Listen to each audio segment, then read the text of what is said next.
we know that Canadian trips to the US have been dropping, so it's unclear how many Canadians may cross the border to visit Easter on this Easter weekend for family, friends, or simply for a holiday. But for any who do, Canada's Border Services Agency has some tips on what you should keep in mind. Let's bring in CTV's Kamil Karamali now. Kamil, what does the CBSA want Canadians to know? Hey, good morning, Ella. Yeah, we're going to see a lot of people still heading down south to the United States, maybe to see family for this long weekend. And the CBSA is providing some tips to those who are still willing to travel.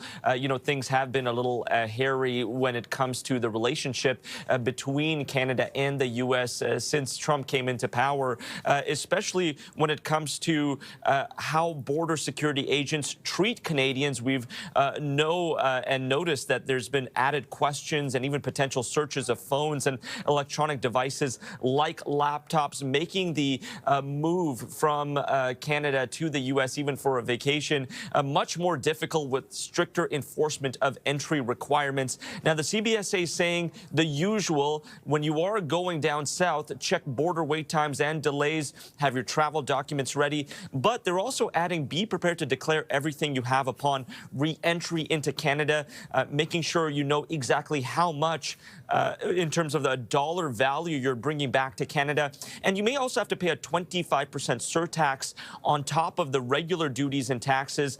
This only applies to goods that exceed your personal exemption limit. And once again, we hear this during Christmas, but now hearing it in Easter because of this increased scrutiny at the border with these border agents, might be best not to wrap any gifts you have for loved ones in case they want to take a look, and you might have to unwrap everything and wrap it up all over again. Kamil, what I'm taking from that is that it's best to eat the Easter egg before you cross the border than having to unwrap it at the border. The general rule is, as long as you share it with everybody in the newsroom, Ella, that's the general rule. Of course, sharing is caring. All right, CTV's Kamil Karamali, thanks so much. You're welcome.